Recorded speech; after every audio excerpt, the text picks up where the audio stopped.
Hello friend, Sohel সাগার একটা quick kitchen recipe ব্লগে তোমাদের ওয়েলকাম। আজকে বানিয়েছিলাম কাশ্মীরি পোলাও। দেখতেই পাচ্ছ কত সুন্দর দেখতে লাগছে। আর তার সাথে বানিয়েছিলাম মাউথ ওয়াটারিং ভীষণ ইয়াম্মি টেস্টি একটা চিকেনের রেসিপি, যার আমি নাম দিয়েছিলাম ক্রিমি চিকেন। দুটো রেসিপি তোমাদের জন্য আজকের ব্লগে রইল।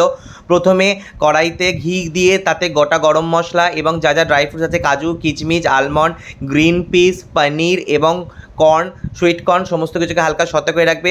দেরাদুন রাইস, বাসমতি রাইসকে আধা ঘন্টা জলে ভিজিয়ে জল ছেঁকে তাতে দেবে তোমার ঘি এবং নুন এবং আদা কুচি। তারপরে তোমার চালটাকে হালকা সতে করে নেবে। তারপরে যত কাপ চাল তার ডবল জল দেবে। আমি 4 কাপ চালে 8 কাপ জল দিয়েছিলাম। দিয়ে গ্যাসের সিমটাকে হাই সিমে রাখবে। একটু ফুটে ওঠার পরে চিনি দেবে। আমি 6 চামচ মতন চিনি দিয়েছিলাম। তারপরে প্রথমে হাই ফ্লেমে রেখে তারপরে লো ফ্লেমে স্লোলি কুক করে নেবে। এবার চিকেনটাকে তোমরা দই, আদা রসুন বাটা, পেঁয়াজ বাটা, গোলমরিচ, নুন এবং কাশ্মীরি মির্চ দিয়ে আধা ঘন্টা মতো ম্যারিনেট করে রাখবে। তারপরে কড়াইতে তেল দিয়ে তাতে শুকনো লঙ্কা, গোটা গরম মশলা ফোড়ন দেবে।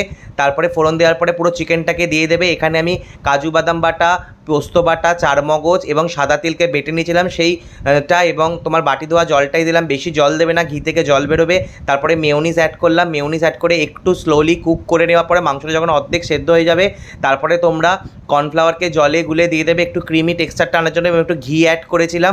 নিয়ে তোমরা হাই ফ্লেমে একটু কুক করবে। নামানোর আগে কাসুরি মেথিকে হাতে করে ক্রাশ করে দিয়ে দেবে আর একটু বাটার উপর থেকে অ্যাড করে দেবে। তাহলে ক্রিমি চিকেন একদম রেডি।